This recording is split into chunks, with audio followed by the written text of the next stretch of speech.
इस कार्यक्रम के पुण्यार्चक हैं जयंती परिवार अलवर, राजस्थान।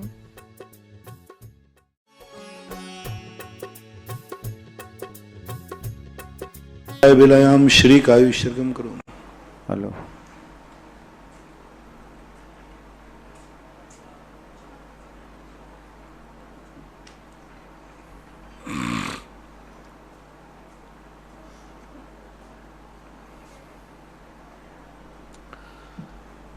नमो अरिहन्ताणं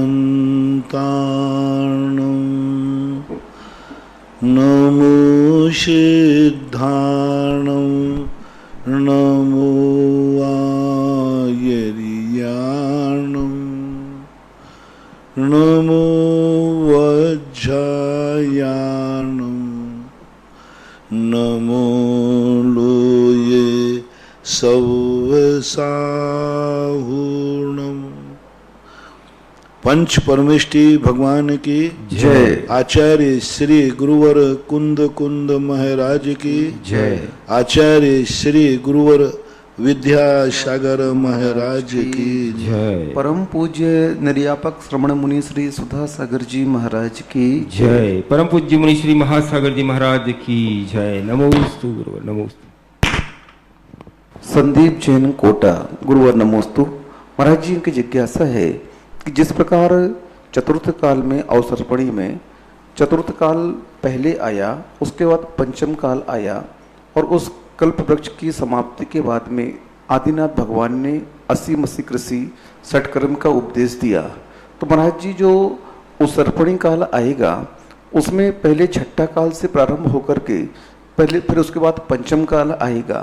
तो उत्सर्पणी काल के पंचम काल में हमें ये शिक्षाएं कौन देगा? जैसे चतुर्थ का तीसरे काल से चौथे काल में कुलकर व्यवस्थाएं करते हैं, ऐसे ही वहाँ पर 14 कुलकर होंगे। उन 14 कुलकरों के नाम शास्त्रों में आते हैं। वे कुलकर अपने ढंग से वहाँ पर व्यवस्था करेंगे। उम्र उनकी बहुत कम होगी। यहाँ तो कुलकरों की असंख्यातों वर्ष की थी, वहाँ 20-25 वर्ष से लेकर के अंतिम कुलकर की लगभग 100 वर्ष तक जाएगी। तो ऐसी प्रत्येक कुलकर की उम्र भी लिखी है। यानी पहला कुलकर मान लो 20-25 के बीच में हुआ तो अंतिम कुलकर की जाके 100 वर्ष तक की उम्र हो जाएगी। और वहाँ जाकर के फिर जो व्यवस्थाएं उस समय जरूरी हैं वे उस ढंग की व्यवस्था बनाएंगे। तीसरे काल की व्यवस्थाएं अलग थी। वहाँ भोग भूमि के बाद कर्म भूमि आई थी। यहाँ कर्म भूमि के बाद पहले कर्म भूमि आएगी। इसलिए वहाँ की व्यवस्थाएं बनाएंगे, कुलकर लोग बनाएंगे, व्यवस्थाएं बनेंगी, ऐसा जानना चाहिए। साक्षी जैन रहली पटनागंज मध्य प्रदेश गुरुवर नमोस्तु। महाराज जी ये कह रहे हैं कि आपने एक दिन कहा था कि हरि को रस में नहीं लेते हैं, लेकिन इनका कहना है कि पंचविंशति में आचार्य महाराज ने हरि को रस में गिना है। रसी और आपका कितना बढ़िया विश्लेषण किया था। आप लोग पूरा सुनते नहीं हैं। हमने 3 प्रकार के रस बताए थे। रस होते ही नहीं है सिद्धांत ग्रंथों में। पंचरस होते हैं। वर्ण रस, पंचगंधा, 2 फासा, 8 अनिच्छा जीवे। सिद्धांत ग्रंथों में मात्र 5 ही रस होते हैं, 6 रस ही नहीं होते। अब रही बात चरणानुयोग की व्यवस्था में, तो चरणानुयोग की व्यवस्था में त्याग के समय में जो 6 रस हैं उनमें 5 रसों को 1-2 मिलते हैं, बाकी सब अलग होते हैं। यहाँ 5 रस अलग है, यहाँ 6 रसों में कड़वे को रस नहीं लिया। अब इन 6 रस में कौन रहा? 3 गौरस और 3 इक्षुरस। अब 3 गौरस में अब वहाँ कड़वा रस कहाँ चला गया सिद्धांत का? वहाँ कसायला रस कहाँ चला गया? चरपरा रस कहाँ का रहा? अब वहाँ जो 5 रस थे, कड़वा, मीठा, कसायला, खारा और चरपरा, इस प्रकार थे। अब इन 5-6 रसों में तो ये 5 रस नहीं है। 5 रस नहीं है, खारे नाम से नहीं है, नमक नाम से है। तो ये विवक्षाएं अलग अलग हैं। 6 रसों का वर्णन सबसे पहले प्राचीन ग्रंथों में मिलता है, मूलाचार में। रसी का जो प्रसंग है, फिर मैंने उसको कहा था ये रसी है, रस अलग चीज है, ऐसा बंटवारा करो, फिर प्रश्न संदेह में मत जाना। सिद्धांत ग्रंथों के रस 5 है, चरणान युग के मुनि महाराजों के, यूं मानो मूलाचार में हम लोगों को रसी के रूप में के रस अलग हैं, बहुत अलग है रस।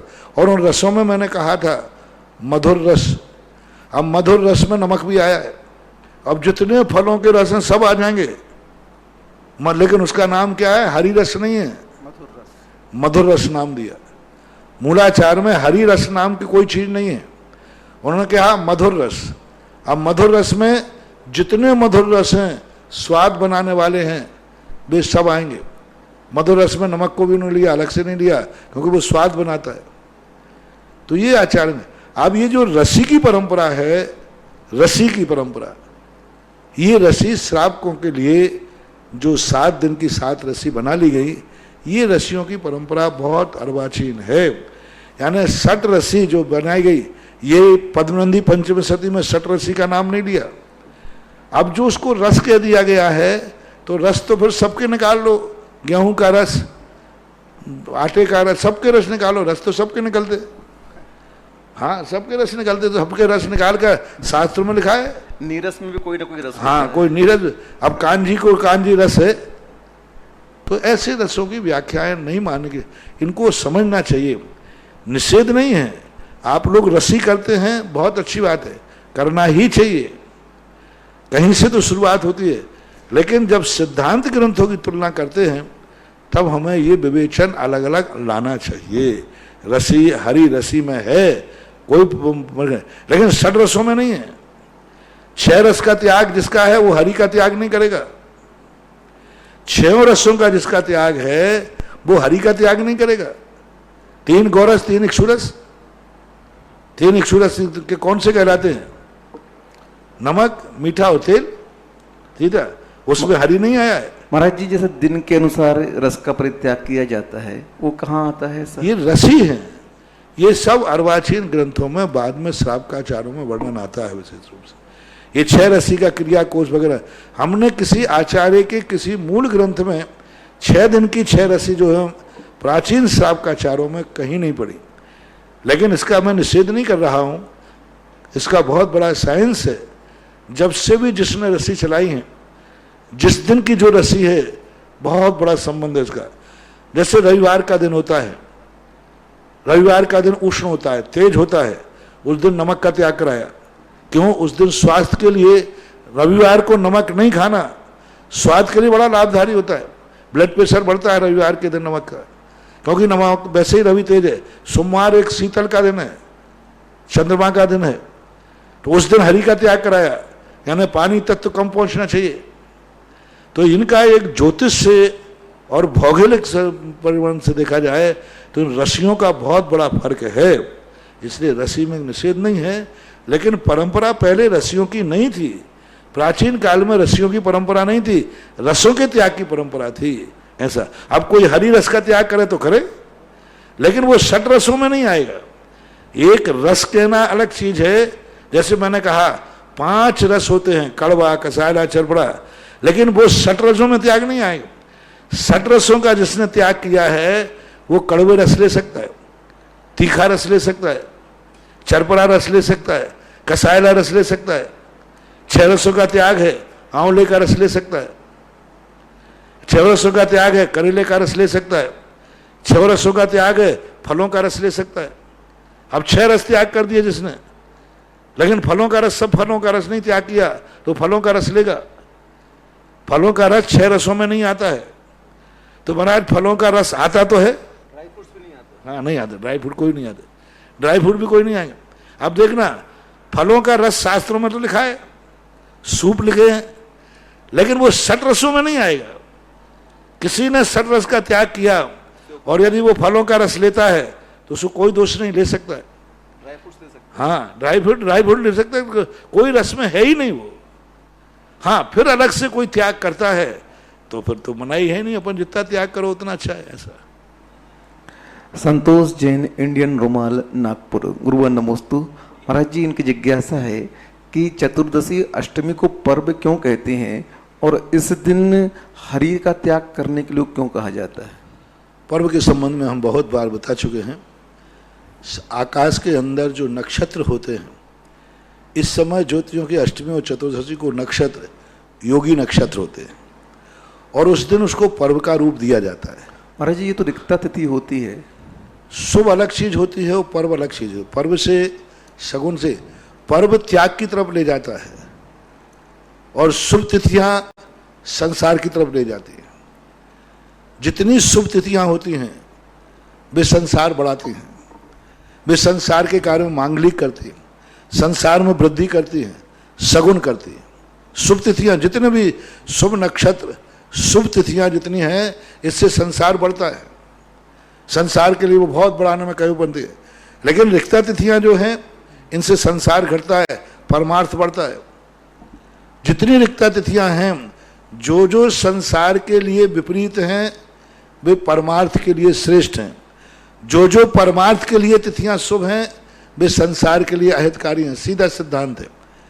चतुर्दशी आदि रिक्ता तिथियां हैं, संसार के कार्यों के लिए वर्जित हैं, लेकिन परमार्थ के लिए बहुत अच्छी है, बहुत ही अच्छी है।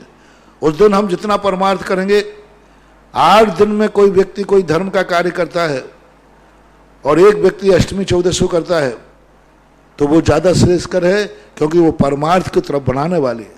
क्योंकि परमार्थ और संसार दोनों विरोधी हैं, इसलिए ऐसा पर्व का। और वे शाश्वत अनादि अनंतकालीन पर्व हैं, ये किसी के बनाए हुए नहीं। 2 पर्व अनादिकालीन हैं, एक तो अष्टानिका और अष्टमी चतुर्दशी। इन पर्वों को जैन दर्शन ने माना है। हरि आदि का त्याग करने का अर्थ, त्याग ही मैंने कहा ना, हरि आदि जो है भोजन का अंग नहीं है। भोजन में स्वाद बढ़ाते, भोजन में स्वाद बढ़ाते।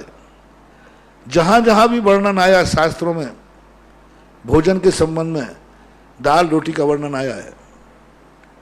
कहीं सब्जियों का वर्णन नहीं आया कि चक्रवर्ती के यहाँ कितनी सब्जी बनती थी और चक्रवर्ती कितना सब्जी खाता था। महाराजों के भोजन के संबंध की चर्चा आई तो 32 ग्रासों की चर्चा आई, सब्जी कितनी लेंगे ये चर्चा नहीं आई। तो ये सब्जियां वगैरह भोजन को स्वाद बढ़ाने वाली है, भोजन में वृद्धि कराने वाली है। वैसे तुम 2 रोटी खाओगे, अच्छी सब्जी बन जाए तो एक ज़्यादा खा लोगे, तो ये स्वाद बढ़ाने वाली है। हाँ, इनमें औषधि गुण होता है। औषधि गुण होना अलग चीज है और भोजन होना अलग चीज है। स्वाद बढ़ाने में कारण होना अलग चीज है और भोजन होना अलग चीज है। सब्जियां, चटनियां, ये जितनी चीजें रस आदि हैं, ये भोजन में स्वाद बढ़ाते हैं और औषधि का भी काम करते हैं। लेकिन दाल रोटी जो भोजन सामान है, ये स्वाद बढ़ाए कोई नियम नहीं, औषधि का काम करे कोई नियम नहीं, ये क्षुधा तृप्ति के लिए कारण बनता है। ऐसा विश्लेषण करना चाहिए। निर्मला जी जैन बड़ौत, गुरुवर नमोस्तु। महाराज जी, इनकी जिज्ञासा है कि स्त्रियों और त्रियंशियों को क्या क्षायिक सम्यक दर्शन प्राप्त हो सकता है? नहीं, कदापि नहीं। क्षायिक सम्यक दर्शन नियम से स्त्री नपुंसक वेदियों को कभी होता नहीं, हो नहीं सकता। हाँ, कालांतर में जब उनका वेद बदल जाएगा तो फिर हो सकता है। अनामिका जैन औरंगाबाद, गुरुवर नमोस्तु। महाराज जी, ये पूछ रही हैं कि जब हम माला फेरते हैं तो माला फेरते समय उन मणियों को बाहर निकालें या अंदर लें, और किस उंगली से करें? अंदर लें, ऐसा आना चाहिए। जैसे अपने हैं उंगली, अच्छा सीधा ले लिया ना, तो उसको यूं करते जाओ, अपनी तरफ लेते जाओ, फेर करके। महाराज जी, उंगली से करें कि तर्जनी से करें उसको अंदर? वैसे कायदा से अनामिका से होना चाहिए। ये अनामिका कहलाती है, शुद्ध चीज अनामिका मानी जाती है। कुछ विशिष्ट कार्यों में मध्यका के लिया जाता है। तर्जनी को माला फेरने का अलग है। जब उच्चाटन, मारन, विद्वेषण, किसी के विनाश के लिए, दुश्मनी के लिए उच्चाटन मारन क्रियाएं की जाती, तब तर्जनी से फेरा जाता है। जब कोई विशेष अनुष्ठान किए जाते हैं, जो विशेष अनुष्ठान होते हैं, उनके लिए मध्यमा से कहते हैं, सामान्य रूप से अनामिका। इसी अनामिका से आप लोग तिलक भी करते हैं, सबसे बड़ा तिलक इसी से माना जाता है, तो ये कहलाती है अनामिका। सबसे बड़ी ये वाली मध्यमा अनामिका। और मध्यमा से फेरते हो तो कोई बात नहीं। तर्जनी से बाकी ये सब चर्चाएं मूल आगम में तो है नहीं। मूल आगम में तो माला फेरने का कोई उल्लेख है ही नहीं, कोई भी उल्लेख नहीं। जाप का उल्लेख है, माला का उल्लेख नहीं। जितने शास्त्र भट्टारकों के, यूं कहना चाहिए 12वीं शताब्दी के पहले जाप का तो उल्लेख है, लेकिन मालाओं के कोई पहले उल्लेख नहीं थे, कुछित कदाचित हैं। 9वीं शताब्दी के पहले जो पुराण लिखे रहे उसमें जाप ही जाप लिखे। माला किसकी होना चाहिए, माला क्या होना चाहिए, रावण के संबंध में, माला के संबंध में प्रयोग आता है, लेकिन वहां भी कोई धातु, कोई माला का कोई उल्लेख नहीं किया, कोई उल्लेख नहीं दिया गया। गिनती के लिए मात्र इतना भी जरूर आया है कि उंगलियों पर गिनती करने के लिए हम लोगों को मना करते हैं कि उंगलियों पर गिनती करोगे, मान लीजिए अपन आंख बंद किए हैं, अब उंगली चलाएंगे, यहाँ से यहाँ चलाएंगे, और यहाँ कोई छोटा सा जीव बैठा है तो आपने यूं किया, यूं करते आपने यहाँ उंगली कर लिया, तो अब यहाँ कोई छोटा जीव बैठा था, वो नहीं उड़ पाया तो आपके अंगूठे से मर सकता है। इसलिए उंगलियों के गिनने तक के लिए मूलाचार में हम लोगों के लिए मना किया है। या तो उनकी तरफ देख के करो, फिर पीछे लगाओ ठीक बात, फिर आगे बढ़ो, नहीं तो फिर सीधे बिना उसके करना चाहिए। तो ये मालाओं का कोई महत्व अपने जैनागम में तो नहीं है, लेकिन भौतिक और सांसारिक महत्व इनका जरूर, जब से भौतिकता की तरफ गए। एक बार पुनः बता दीजिए उंगली का प्रयोग आप। माला, पहली बात तो मालाओं का हमारे यहाँ कोई उल्लेख नहीं, पहले तो निर्णय करना। श्रावकों के लिए, श्रावकों के लिए भी कोई उल्लेख शास्त्र में, श्रावक का आचार में जाप का उल्लेख दिया, माला का उपयोग नहीं है। जाप में और माला में अंतर है, जाप हम किसी भी ढंग से कर सकते हैं। अब रही बात जाप देने की परंपरा, तो आपको 9 इस पे, एक उंगली पर गिनना है, एक पे 12 गिनना है, जैसे गिनना चाहो वैसे गिनो, यहाँ से सीधा सीधा करके गिन लो। अब वर्तमान में एक परंपरा चलती है शुभ रूप में, मध्यमा उंगली से, मध्यमा से ऊपर जाइए, फिर अनाम का तर्जनी पे आइए, यूं यूं यूं यूं यूं यूं, ये नो, तो ये बनाते ओम बन जाता है। ओम नहीं बना बल्कि ई बना, ई भी पूरा नहीं बनता। तो अब ये है, कोई सैद्धांतिक नहीं है, इसमें से हम इसका ज़्यादा विश्लेषण नहीं कर पाएंगे।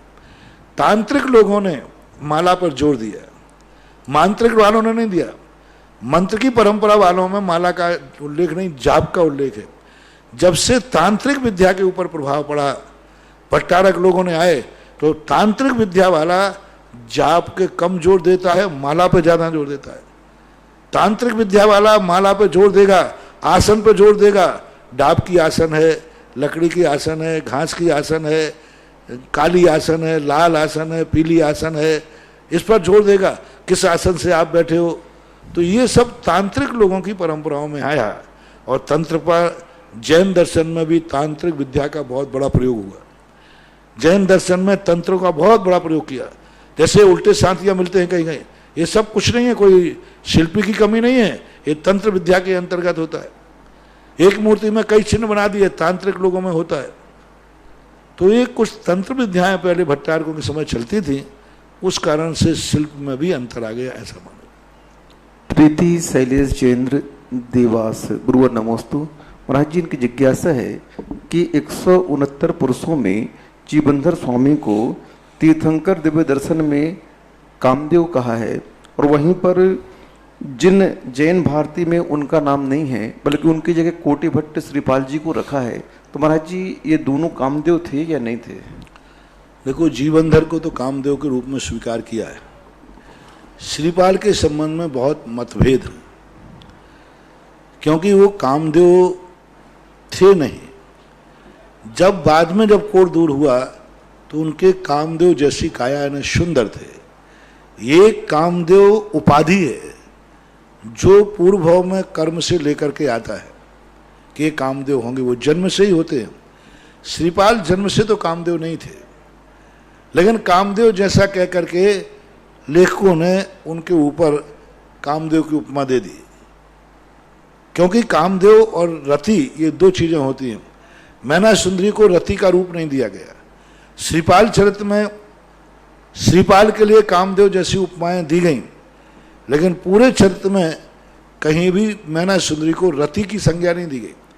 कामदेव की पत्नी जो पटरानी होती है वो रति होती, उसका नाम होता है, पर पूरे शरण्य पुराण में मैना सुंदरी को कभी रति नहीं कहा गया।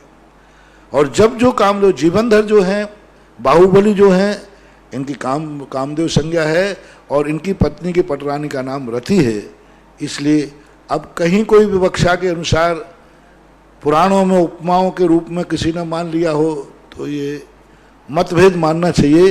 बाकी प्राचीन परंपरा में कामदेवों की संख्या त्रिलोक परिणति त्रिलोक सार ग्रंथों को प्रमाणिक मान करके ही करना चाहिए।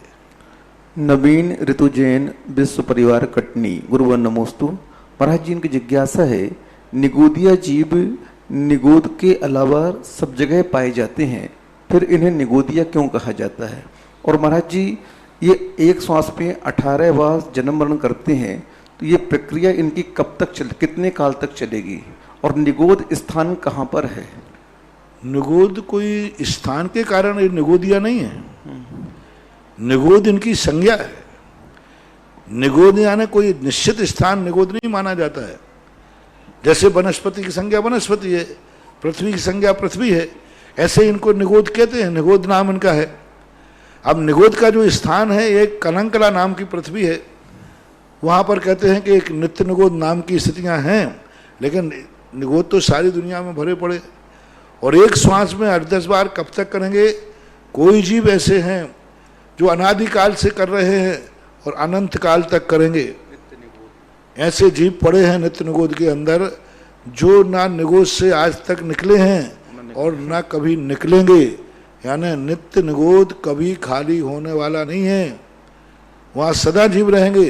तो अनादि अनंत काल तक भी एक श्वास में 8-10 बार करने की परंपरा बन सकती है। और ऐसा एक भी जीव नहीं है जिसने अनंत अनंत भवों तक अनंत अनंत वर्षों तक निगोद में एक श्वास में 8-10 बार न मरण किया हो। अपन सब ने, राजी जो भगवान बने उन सब ने, किस सब पहले वहां किस निगोद से निकल करके जीव ये पंच प्रवर्तन करता है? तो निगोद में आ जाता है, फिर चला जाता है, फिर बाद में इतर निगोद में जाएगा। नित्य निगोद में तो नित्य निगोद से निकल सकता है, जा नहीं सकता, लेकिन नित्य निगोद और इतर निगोद के कोई भी व्याख्या में फर्क नहीं है, सुख दुख में कोई अंतर नहीं। शास्त्रों में ऐसा कहीं वर्णन नहीं आया कि नित्य निगोद के दुख अलग हैं और इतर निगोद के कम हैं। दोनों निगोद हैं। नित्य इसलिए कि अनादिकाल से वहीं रह रहा था, इतर इसलिए कि अनादिकाल से नहीं रह करके बाद में आकर के रहा, ऐसा माना। नहीं महाराज जी, इतर निगोद और जो नित्य निगोद है, तो जब जीव वहां से निकलता है तो नित्य निगोद का जीव भी संसार में आकर आ सकता है और इतर निगोद का भी आ सकता है क्या? दोनों आ सकते हैं, दोनों। नित्य निगोद का निकल करके भी आ सकता है सीधा जीव और इतर निगोद से भी आ सकता है, दोनों में कोई बाधा नहीं। पारुल जैन साहब गुजरात गुरुवर नमोस्तु। महाराज जी इनकी पारिवारिक जिज्ञासा है कि इनके जो ससुर जी हैं वो शनिवार को ही बीमार होते हैं और शनिवार को ही उनका स्वास्थ्य खराब होता है, कुछ भी विपत्ति आती है, तो क्या शनिवार को, तो क्या ऐसा हो सकता है कि शनिवार के दिन विपत्ति आती है और कुछ विशेष कारण हो इसका? कुछ तो कहे कि आपका मन में एक भ्रम हो जाता है। एक दूसरी बात है, ग्रह के अनुसार, तुम्हारे नक्षत्रों के अनुसार यदि विशेष सूक्ष्म अध्ययन किया जाए तो हो सकता है कोई ग्रह तुम्हारा ऐसा बैठा हो कि उस दिन तुम्हारा ग्रह कमजोर पड़ जाता हो, दूसरा ग्रह आ भी हो सकता हो। ज्योतिष के अनुसार तो ये गणना निकाली जा सकती है, लेकिन आप निश्चिंत रहें, शनिवार के दिन आप बहुत ज़्यादा धर्म करें, कोई विपत्ति आए, ऐसा करो शनिवार के दिन कहीं बाहर जाए मत करो। सार शनिवार के दिन या तो मंदिर में जाके रहो या गुरुजी के पास रहो या मौन ले लो, देखो क्या होता है। मौन होकर के किसी से मैं बोलूँगा नहीं, किसी की सुनूंगा नहीं, किसी को देखूंगा नहीं, दुकान पे जाऊंगा नहीं, गाड़ी में बैठूंगा नहीं, मां धर्म ध्यान करूंगा। अब फिर तुम्हारी किस्मत में हो गए तो मंदिर की छत गिर जाए तो वो बात अलग है, अब वो बात अलग है। लेकिन प्रयास करो तुम्हारे विपत्ति के, तो जहां जहां विपत्ति की स्थिति आती है उसको टालने का प्रयास करो। कुछ दिन ऐसे टाल दोगे तो शायद कुछ ऐसा बन जाता है। मैंने कहा ना, तांत्रिक विद्या में ये सब आता है। उस समय को टाल दो और टलते ही कहो वो पुण्य का ऐसा परिवर्तन हो जाए कि पाप को सुख में बदल जाए और सबसे अच्छा दिन तुम्हारा शनिवार का हो जाए। परम पूज्य निर्यापक श्रमण मुनि पुंगव श्री सुधाकर जी महाराज के पावन चरणों में जिनवाणी चैनल और सुधा कलश चैनल के माध्यम से देख रहे देश विदेश के सभी श्रावक श्रावकाओं की ओर से कोटिशः नमोस्तु नमोस्तु नमोस्तु गुरुवर। महाराज श्री आपके आशीर्वाद से तपोदय क्षेत्र पर बहुत सारी योजनाएं जो चल रही है और आज सहस्त्रकूट जिनालय के लिए एक मूर्ति विराजमान करने का सौभाग्य प्राप्त किया है गुप्तदान उज्जैन से। बंधुओं, सहस्त्रकूट जिनालय का काम बहुत तेजी से चल रहा है और बहुत जल्दी ही आप एक भव्य 108 फीट ऊंचा सहस्त्रकूट जिनालय यहाँ जिसके आप दर्शन करने वाले हैं और परम पूज्य श्री का आशीर्वाद रहेगा तो बहुत जल्दी ही आप सभी लोग उस सहस्त्रकूट जिनालय के दर्शन कर पाएंगे और बहुत सीमित मात्रा में, मेरे हिसाब से 50 से भी कम मूर्तियां अब बाकी बची हुई है। जिन लोगों की भावनाएं हो अपनी अपनी भावनाएं शीघ्रता से प्रेषित करें। एक भक्ति कलश आज यहां विराजमान करने का सौभाग्य प्राप्त किया है श्रीमती प्रतिभा, सुदेश जी, कल्पना, संजय जी, ज्योति जी, नवीन जी, स्वाति, शैलेंद्र, नेहा, नितिन जैन, महावीर ज्वेलर्स परिवार मंडला, महावीर मार्बल परिवार सागर, आपके भी दान और पुण्य की अनुमोदना। और बंधुओं, कल परम पूज्य श्री ने भक्ति कलश का जो महत्व है और ये कितना मंगलकारी है महाराज श्री ने बताया था और फिर भी मैं आप लोगों को बता रहा हूं। इस भक्ति कलश के माध्यम से आप एक दिन के श्रावक श्रेष्ठी बनेंगे। परम पूज्य श्री के मुखारबिंद से आपके परिवार के नाम की शांति अदा की जाएगी। उसके बाद प्रवचन पांडाल में पहुंचकर आप उस दिन प्रवचन से पूर्व दीप प्रज्वलन करेंगे। उसके बाद परम पूज्य श्री का पाद प्रक्षालन करेंगे। परम पूज्य श्री के पावन कर कमलों में मां जिनवाणी भेंट करेंगे और उस दिन जितने भी साधर्मी बंधु यहाँ भोजनशाला में भोजन करेंगे दोनों समय के भोजन के पुण्यार्जक आप रहेंगे। और उसके बाद चातुर्मास स्थापना के बाद आप ये शुद्ध चांदी का कलश यहाँ से जो मंगल कलश है यहाँ से प्राप्त करेंगे और अपने परिवार में या अपने संस्थान में जहां भी आप इसकी स्थापना करना चाहें कर पाएंगे। तो ऐसा एक भक्ति कलश अपने अपने परिवार के नाम से मात्र 1,11,000 रुपए की राशि है। जो लोग बड़े कलश नहीं ले पाए उनके लिए ये योजना परम पूज्य श्री के आशीर्वाद से मिली है। तो ये योजना जरूर अपने परिवार में एक कलश की स्थापना करें। और चंद्रोदय तीर्थ चांदखेड़ी के लिए 51,000 रुपए की राशि से असीमकालीन भक्तामर विधान करने का सौभाग्य प्राप्त किया। श्रीमती कुसुम जैन धर्मपत्नी से सुरेश जैन बाबरिया पुत्र वधु अक्षय अमिता पुत्री दाम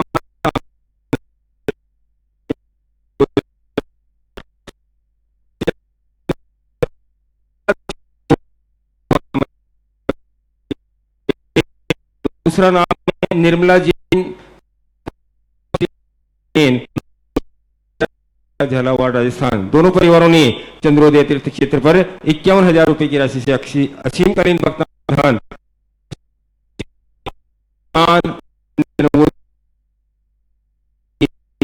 जोरदार तालियां। श्री जिज्ञासा अमित जैन तलवाड़ा।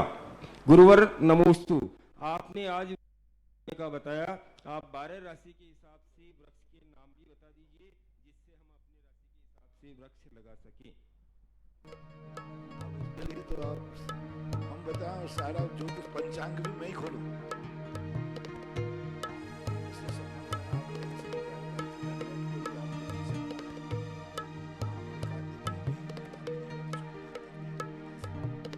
अगली जिज्ञासा है मेरे आराध्य गुरुवर को जय बार नमोस्तु। गुरुवर मेरी जिज्ञासा है, आपने कहा था कि यदि कोई तंत्र मंत्र कुछ करता है तो उस चीज को नमोकार मंत्र पढ़कर पैर से ठोकर मार दो।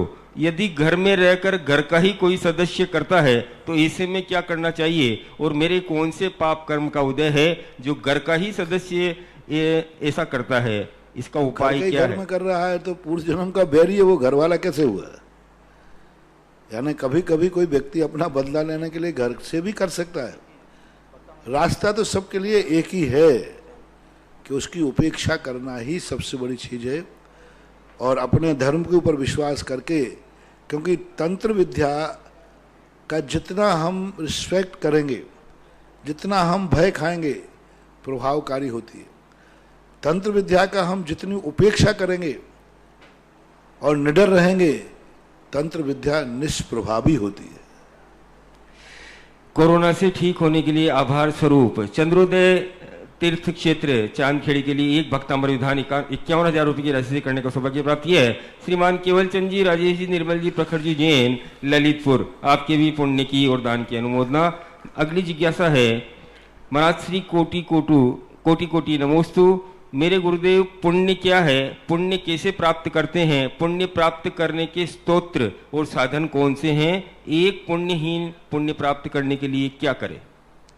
सारी जिंदगी भर भी हम प्रवचन दिए हैं हमने जितने, और सारी जिंदगी भर देंगे तब तुम्हारे प्रश्न का जवाब दे पाएंगे, क्योंकि जितने भी हमने प्रवचन दिए सब पुण्य के लिए होते हैं। जैन दर्शन में जितनी क्रियाएं हैं वे सब पुण्य की क्रियाएं हैं।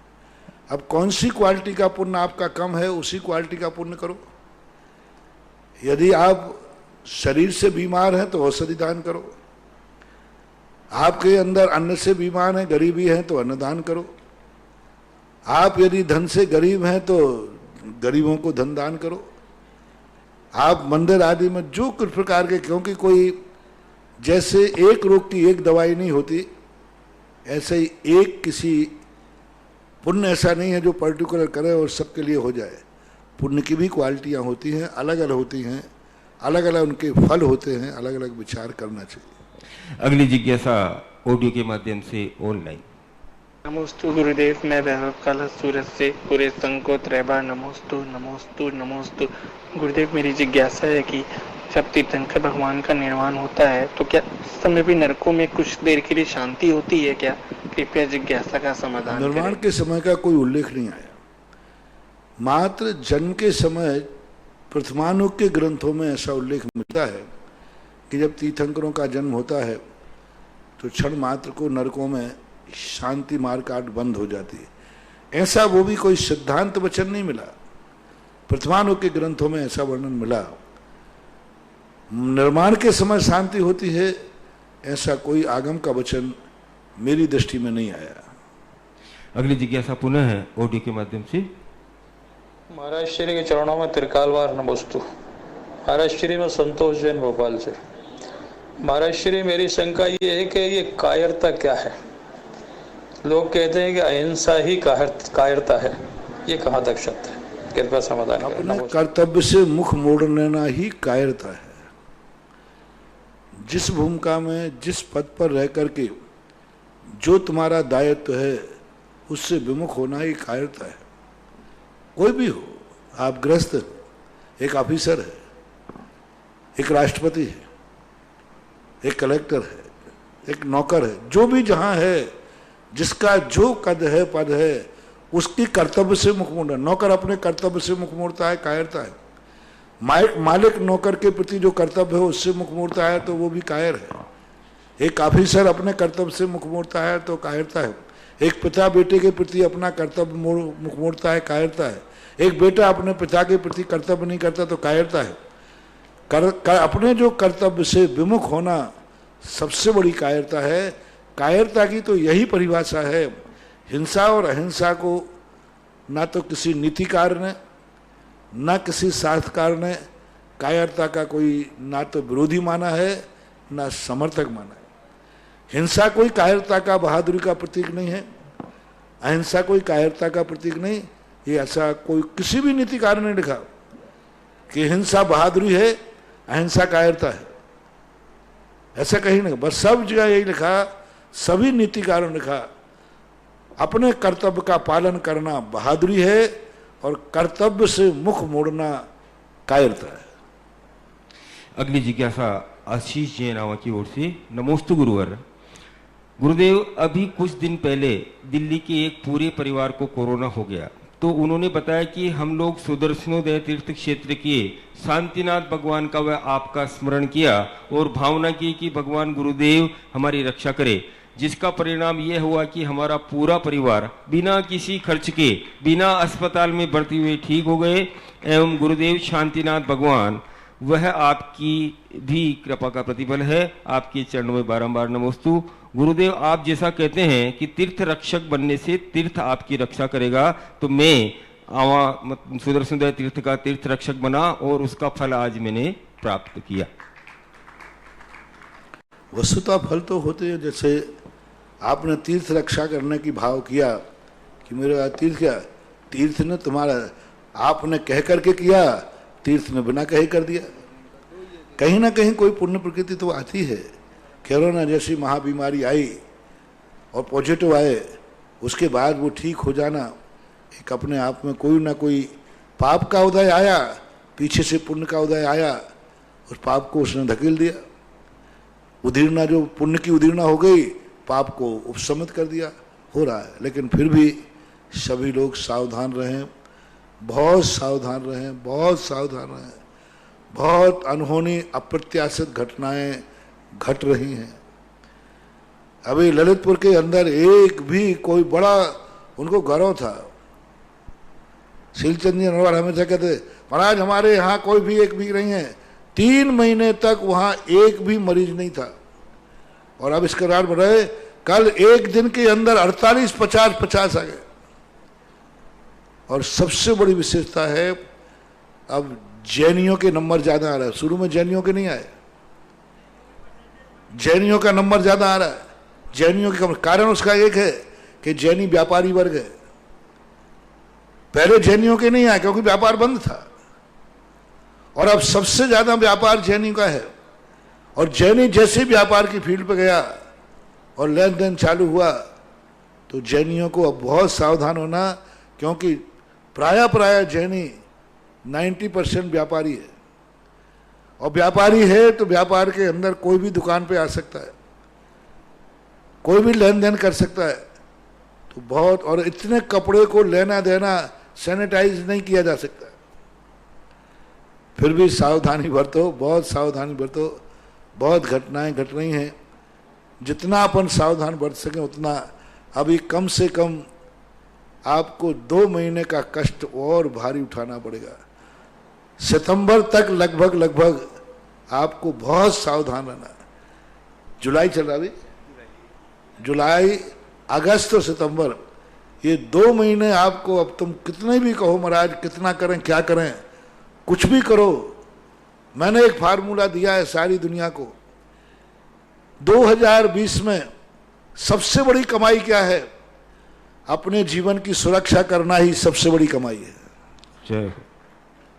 कुछ नहीं करना, जीवन की सुरक्षा।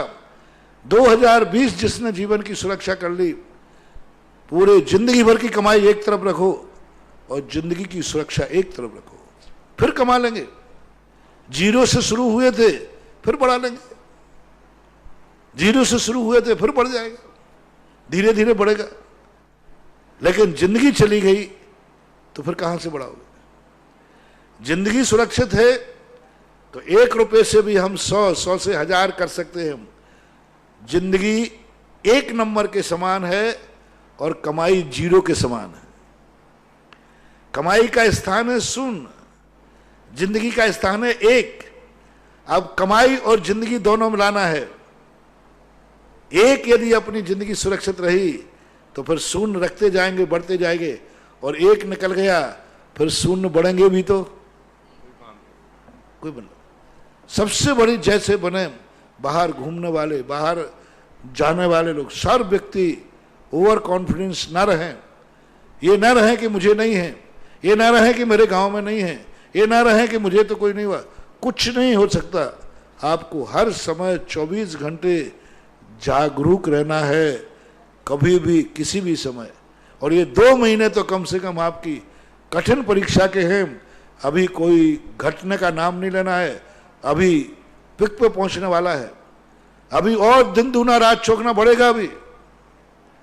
अभी संख्या बढ़ेगी भारत में, बहुत तेजी से बढ़ेगी। 2 महीने के बाद फिर सगुन की संभावना हो सकती है। निर्णायक घोषणा तो नहीं करूंगा, फिर भी ये 2 महीने तो अभी खूब सब लोग, मेरे ऊपर भी खूब दबाव आ रहा है, लोगों का खूब जम के दबाव आ रहा है। महाराज जी, मन ये करता है कि जैसे चोर जब परेशान हो जाता है तो दीवारें तोड़कर, डाका डाल, ताले तोड़कर घुस जाता है, ऐसे ही भक्त लोग कह रहा महाराज जी अब ये इतना घुसाने लगा कि आपके बंदेज की सारी सीमाएं तोड़ करके और आपके कमरे में घुसकर आपके चरण छू के आ जाओ। हाँ, एक ने ये कहा महाराज जी अब तो बिल्कुल ऐसा लगता है आप मना करो तो आपके चरणों को पाने के लिए मैं डाका भी डाल दूंगा। मैंने कहा भैया डाका मत डाल, क्योंकि यहाँ कुछ मिलेगा नहीं तुझे, और तू कुछ और ऐसी चीज छोड़ जाएगा जो मुझे परेशानी पड़ जाएगी। ले जाए वो तो ठीक है, लेकिन छोड़ जाए तो, ले जाने में आपत्ति नहीं है, लेकिन डर है कि यहां तू आया तो ले तो जाएगा या नहीं पता नहीं, लेकिन छोड़ करके जरूर चला जाएगा। सब सावधान रहो, आपातकाल है। शास्त्रों में आपातकाल के समय के हमारे लिए बहुत पाबंदी की है, आपको भी पाबंदी रखना है। बाजारों में बहुत सावधानी से घूमो, बाजार की वस्तुएं सब्जी आदि बहुत सावधानी से खरीदो। मैंने कहा ना कि इस बार कुछ नहीं, खाने का शौक, पहनने का शौक, घूमने का शौक, सारे शौक निकाल दो। मां जैसे बने, जैसे जिंदगी जियो, जितनी कम वस्तुओं से जी सको, जितनी कम सब्जियों से जी सको, जितनी कम बाहर की वस्तुओं का प्रयोग कर सको, उतना कम करो, जैसे बने तैसे करो। जीना है, बस इतना प्रयास करना है, ऐसा करके। अगली जिज्ञासा भी इसी से संबंधित है। श्रीमती डोली जैन, सुनील जैन, टीकमगढ़ वाले। महाराज श्री के चरणों में बारंबार नमोस्तु। महाराज जी, मैं कोरोना पॉजिटिव आई हूँ। मेरी जिज्ञासा है कि क्या मैं अभी हॉस्पिटल में मोबाइल से शांति धारा और सहस्त्र नाम स्तोत्र पढ़ सकती हूँ? पढ़ सकते हो, देख सकते हो, शांति धारा देख सकते हैं, पढ़ने हाँ। का तो सवाल ही नहीं। शांति धारा तो देखने का, और सहस्त्र और जाप भी दे सकती हूँ क्या? हाँ, दे सकते। अगली जिज्ञासा है गीतिका जैन बिजोलिया। नमोस्तु महाराज श्री, मेरी जिज्ञासा है कि राजा श्रीपाल को कोटि भट्ट श्रीपाल क्यों कहा जाता है तथा ये किन तीर्थंकर के काल में हुए थे? इनका समय क्या था?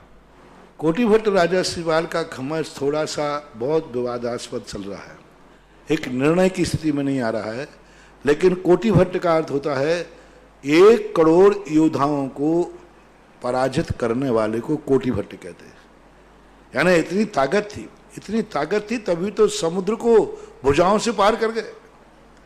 समुद्र को भुजाओं से कौन पार कर पाता है? कोटि भट्ट।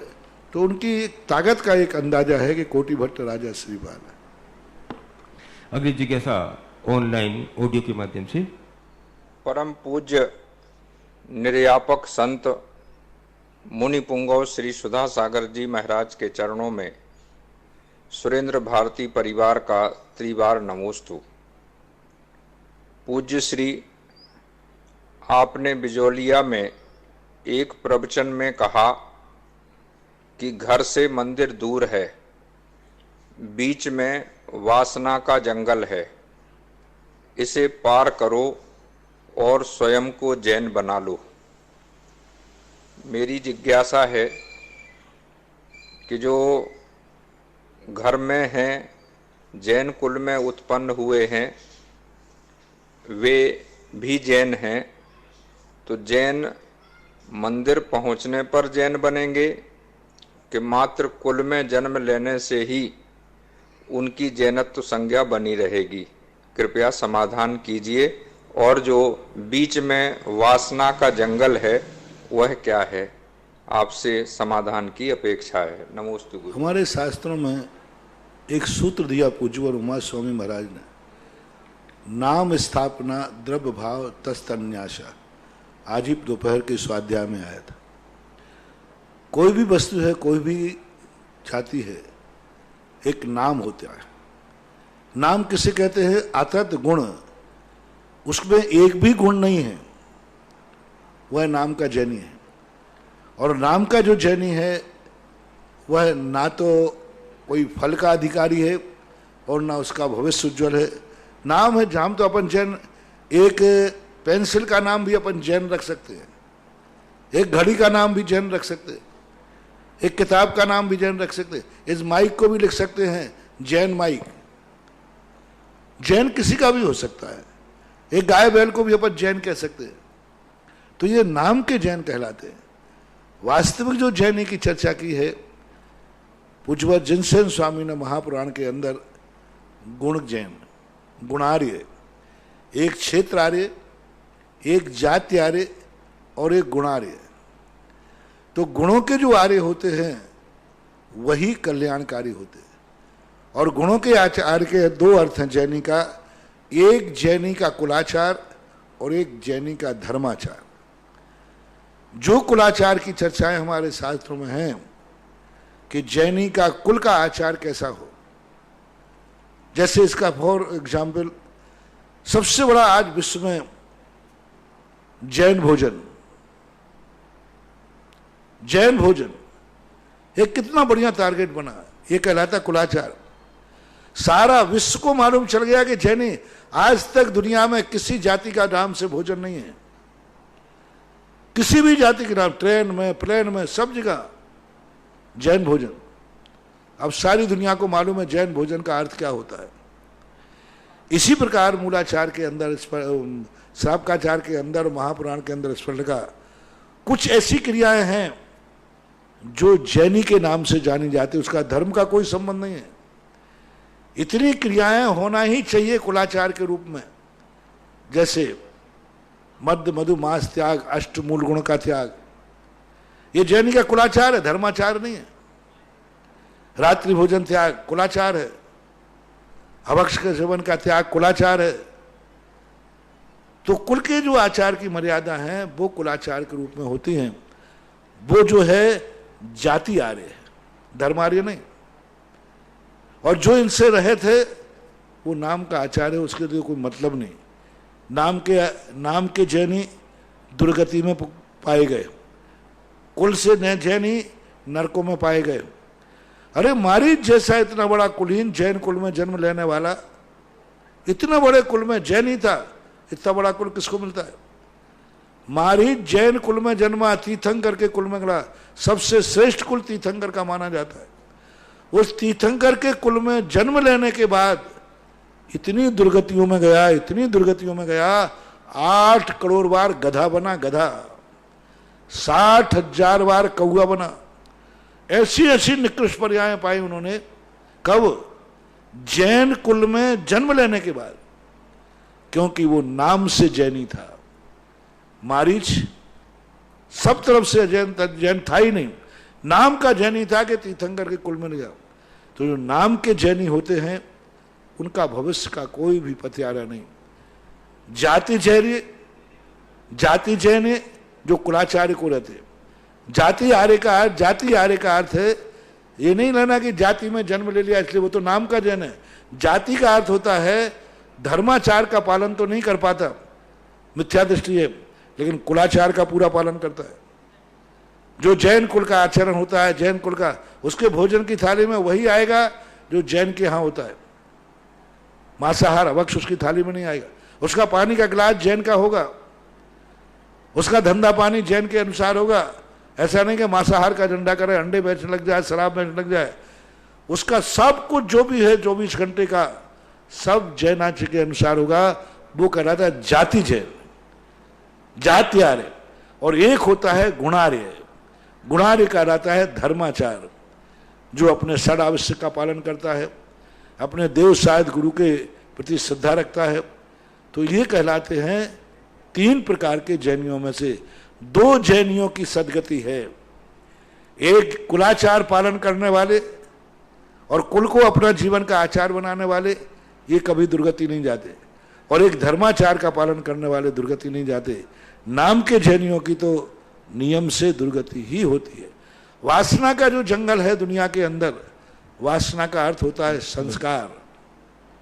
वासना का अर्थ कितने भी निमित्त मिलाओ, वासना आ ही जाती। वासना का अर्थ लोगों ने कुछ गलत ले लिया। वासना का अर्थ ये है, आप मंदिर आ रहे हैं, रास्ते में आपकी पत्नी ने कहा सब्जी की डोलची लेते जाओ, ये सब्जी की वासना है। अब मंदिर के लिए जा रहे थे आप बीच में जंगल मिला वासना का, सब्जी मंडी का, डोलची वहां रख के आए, भाई मैं अभी लौट के आ रहा हूं। अब मंदिर में तो आए हो और संकल्प तो सब्जी खरीदने का है। अब ये वासना का जंगल है।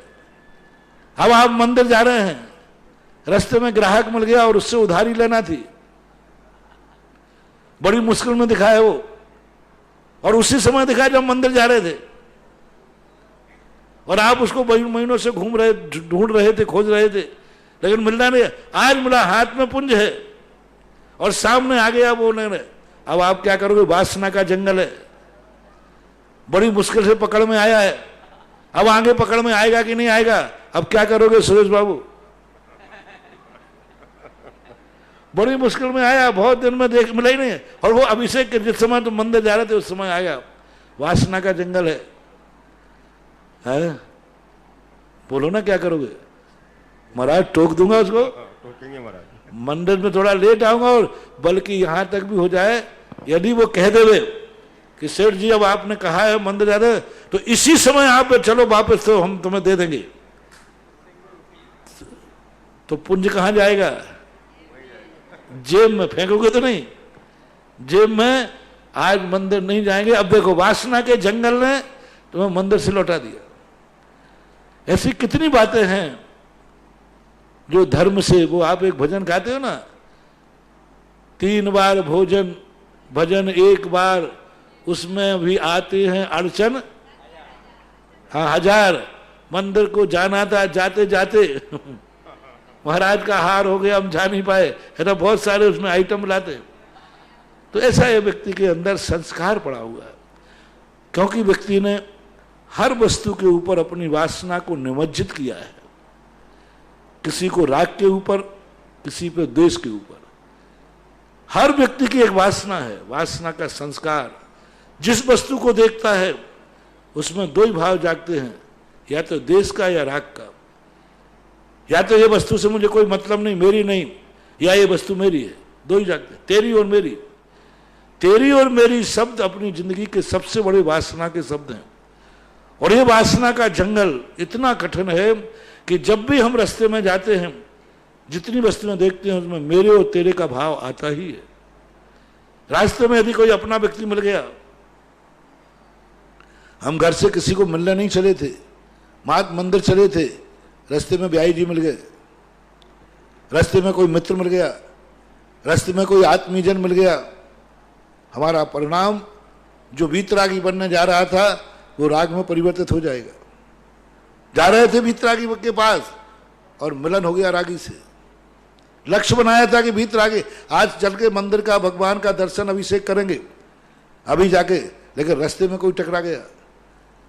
तो अब ये जो एक संस्कार की बातें हैं, और इस वासना के जंगल को पार कर करके जो वीतरागी मंदिर में आ जाता है, आते ही हैं, आ ही रहे हो, बड़ी थोड़े अटक अटक के आते हो, बड़ी रुक रुक के आते हो, थोड़ा मन, लेकिन आने का प्रयास तो कर रहे हैं। यदि ये वासना का जंगल जिस दिन नहीं रहेगा, उसी दिन तुम परम वीतरागी शुद्ध उपयोगी बन जाओगे। वीतराग सम्यक दर्शन जाएगा। ये वासना का जंगल ही तो हमें सराग सम्यक दृष्टि बना रहा है। ये वासना का जंगल ही तो हमारे लिए वीतरागता को सराग में परिवर्तित कर रहा है। इसलिए तो 2 भेद करना पड़े, सराग सम्यक दर्शन और वीतराग सम्यक दर्शन। सराग सम्यक दर्शन वो है जो वासनाओं के साथ लिप्त होता हुआ अंत में वासनाओं से लिप्त होता है, परिणाम बनते हैं, लेकिन अंत में जाकर वो सबको पार करता हुआ, सब्जी खरीदता हुआ, डोलची लेता हुआ, दूध का कैन लेता हुआ, अंत में मंदिर आ ही जाता है। बीच में सब करता आएगा, डोलची लेगा, कैन लेगा, दूध लेगा, सब उगावनी करेगा, लेकिन अंत में सब पार करता मंदिर में आ जाता है। इसको बोलते सराग सम्यक दृष्टि। तो कोई बात नहीं, कम से कम मंदिर तक आता तो है, यही उसकी प्रशंसनीय है। ठीक है, उससे उधारी लेने के बाद फिर आ जाएगा, लेकिन वो आएगा। ऐसा। अगली जिज्ञासा विजय जी धुर्रा अशोकनगर की ओर से। परम पूज्य गुरुदेव के पावन पुनीत चरणों में धुर्रा परिवार थुवंजी कमेटी अशोकनगर युवा वर्ग का बारंबार नमोस्तु। पूज्य गुरुदेव, आपकी पावन प्रेरणा से देश भर में हजारों नहीं लाखों लोग प्रतिदिन अभिषेक कर रहे हैं। आपने इसी मंच से जब प्रेरणा दी तो मंदिर के जो अभिषेक के कलश, पांडुक शिला और यहाँ तक कि बड़ा पात्र भी चांदी का हो गया, और चांदी के कलशों से ही अभिषेक हो रहा है।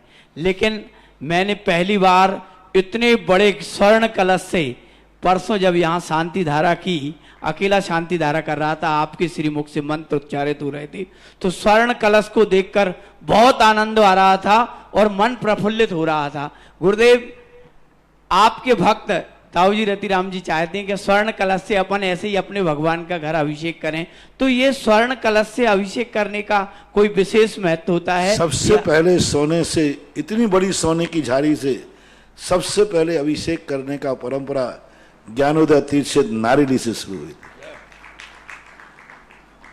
ऐसे ही वर्णन चल रहा था किसी बात को लेकर के, माने कि भगवान के अभिषेक के लिए कुछ गिरना नहीं चाहिए। चांदी की बातों की बात चल रही थी। अरे मैंने कहा कि माघनंदी महाराज ने सोने के कलशों की बात की। 7 कुंभी कुंभ भगवान क्षीराब दे तो पूरतान। हे भगवान, सौधर्मेंद्र जैसे सोने के कलशों में जल लेके आता था, वैसे ही कलशों पे मैं लेके आया हूं, ऐसा उसमें वर्णन आया। 7 कुंभ बोलते सोने को। तो उस प्रकार की स्थिति को लेकर के, और कनकाद्री पांडुकशिला का आया, तो ये वर्णन कहा। मैंने कहा, यूं बोल दिया, मैंने कही ये अभी तक झूठी झूठी बातें कहां तक चलेंगी? हर चीज में झूठ, हर चीज में झूठ। महाराज मैं सोने के कलश में झाड़ी भर के जल लाया हूं, झूठ। वो पीतल का नहीं, स्टील का है। हर बात में झूठ। महाराज तुम्हारे घर, महाराज मोतियन चौक पुराए, चंदन की चौकी बिछाए। अरे भाई बिल्कुल सपा झूठ। पुलाई की चौकी और मोतियन चौक पुराए रंगोली है। तो कहीं तो सत्य करो। ठीक है, जो शक्य नहीं है उसके लिए अपन झूठ में चल जाएगा, भावना में। लेकिन जो अपन कर सकते हैं वो तो करें। कौन सी बड़ी बात है जब साथ में सत्य हमेशा ध्यान रखना चाहिए। जितना जम सकई तम की रही, जम चढ़ सकई च सद्देणम। जो शक्ति हमारी है वो करना चाहिए, और जिस पे शक्ति नहीं है फिर हाथ जोड़ लेना चाहिए, फिर भावना से करना चाहिए। भजन में तो चंदन की चौकी है, लेकिन भावना में प्लाई की चल जाएगी, कोई बात नहीं, कोई दोष नहीं। लेकिन जब है, पलंग तो चंदन का है और गुरु की चौकी प्लाई की है, अब नहीं चलेगा, अब नहीं चलेगा। अब ऐसा चलाओगे तो फिर दोष हो जाएगा। महाराज घर में बैठने को चौकी नहीं है, कम से कम गुरु के लिए प्लाई की तो है, चल जाएगा। जिसको बैठने की चौकी नहीं है और वो प्लाई की भी बना रहा है तो चल जाएगा। ऐसा नहीं, तो इसके लिए कम से कम अभी इतनी गरीबी थोड़ी ना है। कब ये सार्थक होगा? ये झूठ अपन बोलते हैं, भगवान मैं आपके लिए सोने के कलश में जल भर के लाया हूं। वो दिन कब आएगा जब ये पंक्ति सत्य होगी कि सोने की झाड़ी से और भगवान के सामने लेके कहे, तो ये उसी समय ये बात निकल गई मुंह से अनाया। ब्रह्मचारी सुकान ब्रह्मचारी भी थे वहां पर। उसी समय उनके पास फोन आया, बोलते बोलते तो लोग बैठे थे कि एक सोने की झाड़ी जितनी बड़ी बनेगी मैं बनाऊंगा, पर महाराज ने जो कहा, माघनंदी महाराज की यह वाणी सत्य होना चाहिए। जय हो, जय हो। सत्य होना चाहिए वाणी कि सोने का कलश कहता हूं तो सोने के कलश में होना चाहिए। पहली बार इतनी बड़ी झाड़ी वहां देखी, और फिर तो एक नहीं 4-4, 5-5 झाड़ियां आई हैं इतनी बड़ी बड़ी। जय हो। पर दूसरी बार यहाँ पर तीर्थ क्षेत्रों पर बिजौलिया में भी प्रयास करके, और अभी चांदी की 4 महीने से, क्या बहुत से लोग कभी 4-6 महीने से एक झाड़ियों से हो रहा है।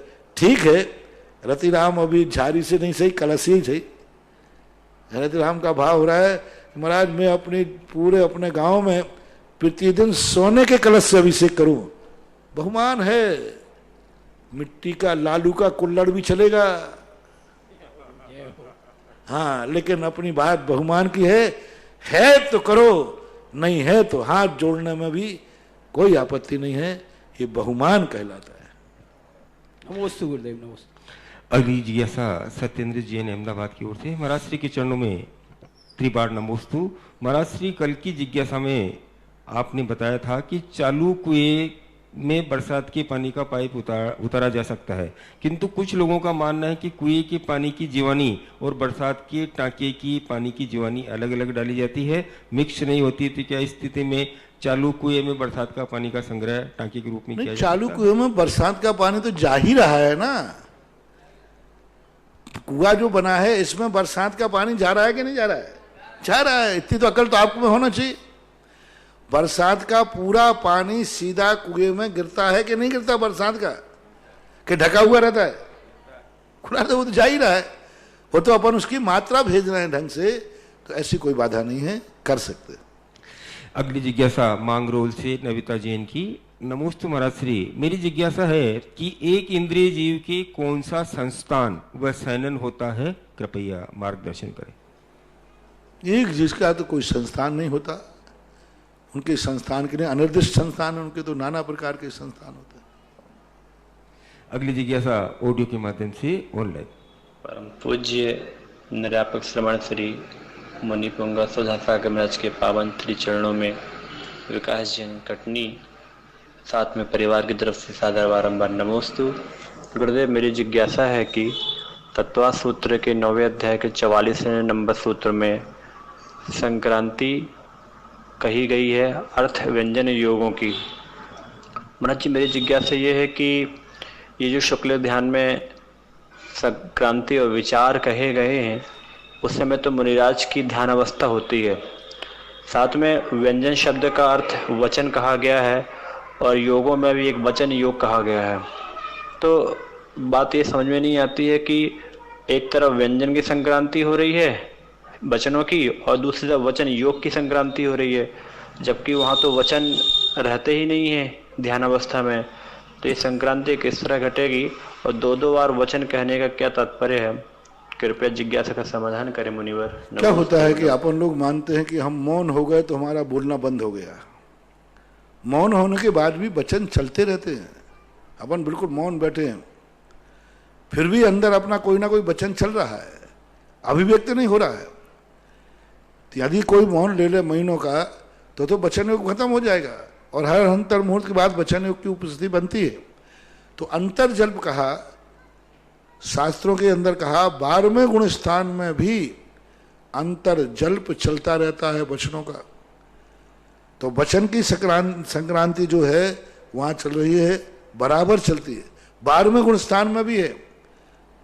और 12वें गुण स्थान तक वचनों का जो योग है, मन वचन काय, ये तीनों के तीनों वहां पर चलते हैं। और ध्यान के समय जो शब्दों का प्रयोग कहा अर्थ व्यंजन संक्रांति, वह सहज रूप में होती रहती है, करता नहीं है। ध्यान के समय बैठने पर यह मत समझना कि ध्यान में विकल्प नहीं है, ध्यान में भी विकल्प चल रहा है। अर्थ से अर्थांतर, व्यंजन से व्यंजनांतर, पर्याय से पर्यायांतर, द्रव्य से द्रव्यांतर सहज होता रहता है।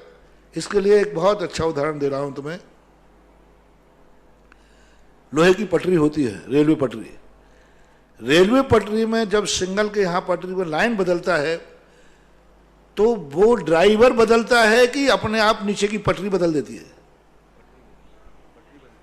ड्राइवर को तो खबर ही नहीं, ड्राइवर को कुछ नहीं करना।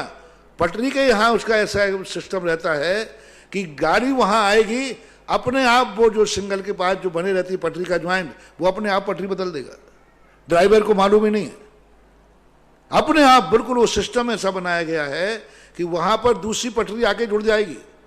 अभी पटरी सीधी जा रही है तो उसमें गैप है, अब किस तरफ गाड़ी को लेना है, इस प्लेटफार्म के इस प्लेटफार्म है, बस उसको जोड़ देते हैं, गाड़ी अपने आप वहां आएगी, अपने आप, ड्राइवर को कुछ भी नहीं करना, अपने आप उसकी पटरी बदल जाएगी।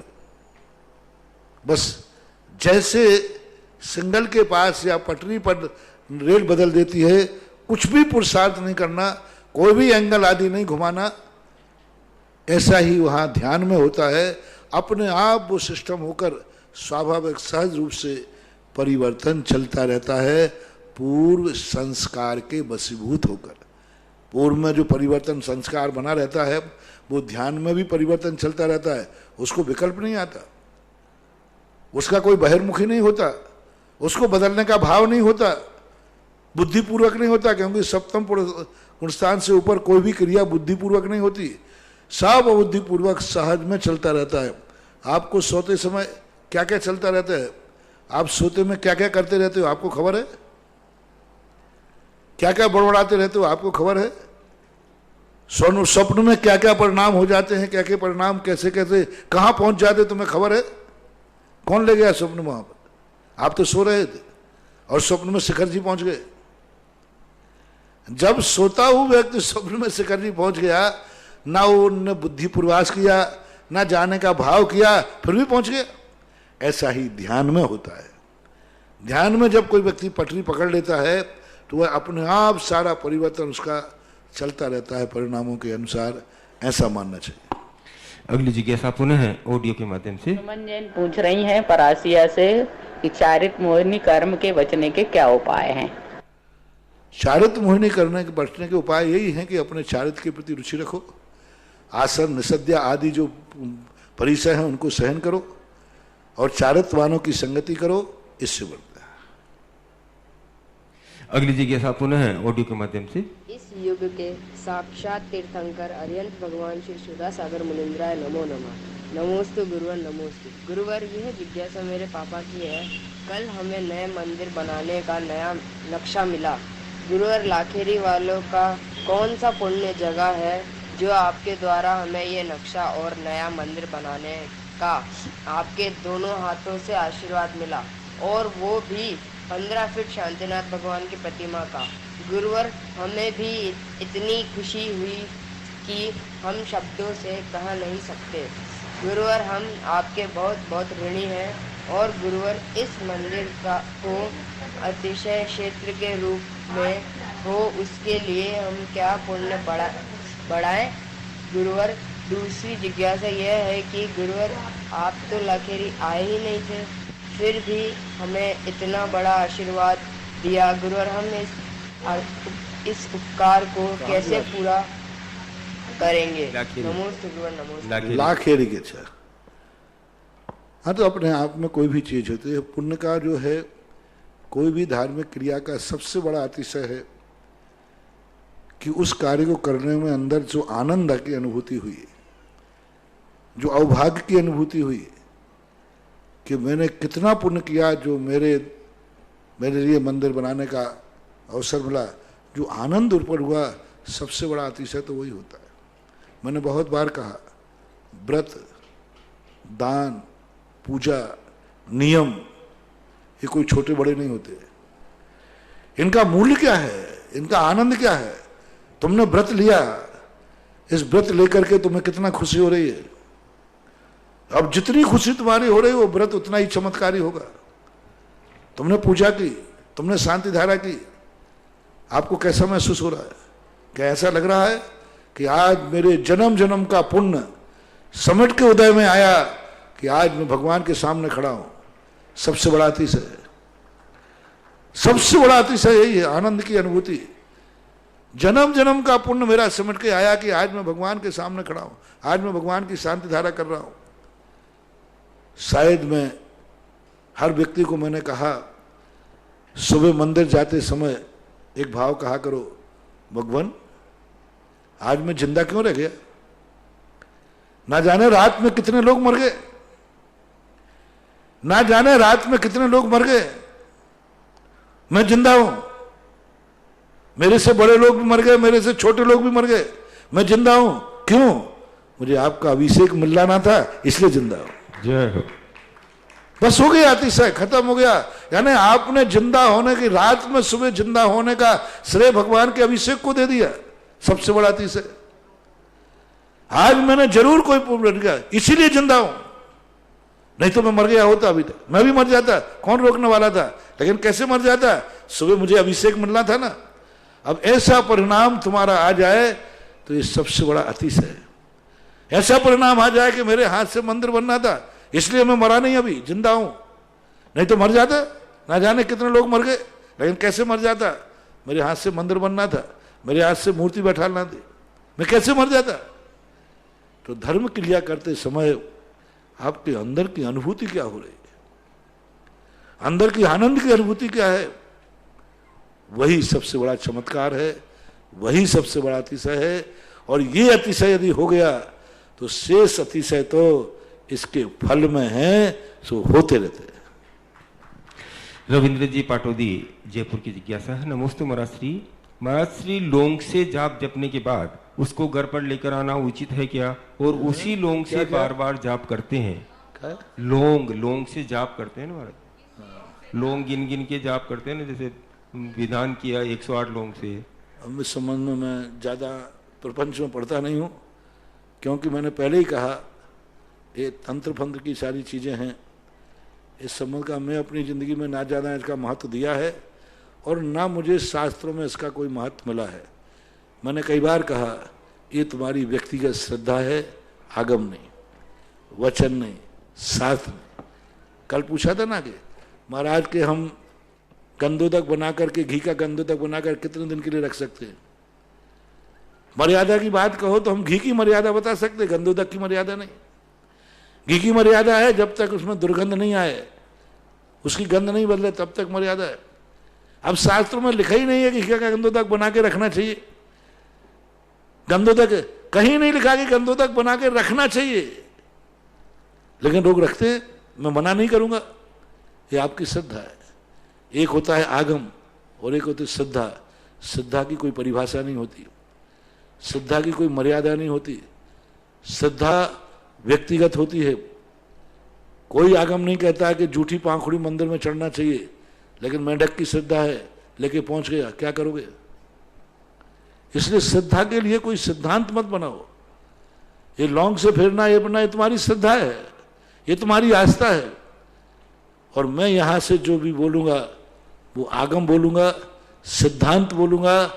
व्यक्तिगत श्रद्धा को ना तो मैं नकारूंगा और ना ही मैं समर्थन करूंगा। ये आपका व्यक्तिगत मामला है, आपकी जैसी श्रद्धा बने वैसा करिए, आपके लिए हितकारी है।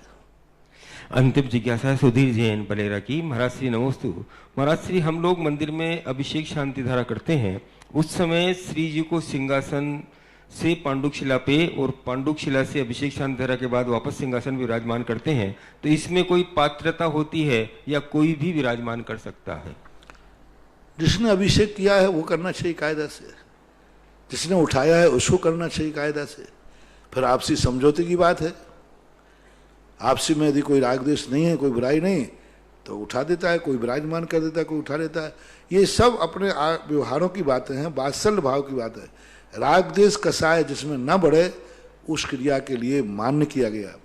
ऐसी कोई व्यवहारिक क्रिया जो हमारे मूल को दोषी न करे, हर व्यवहारिक क्रिया को मान्यता दी जाती है। पूरी परम पूज्य निर्यापक श्रमण मुनि पुंगव श्री सुधासागर जी महाराज की जय। समस्त मुनि संघ की जय। जिनवाणी के ज्ञान से सूझे लोग।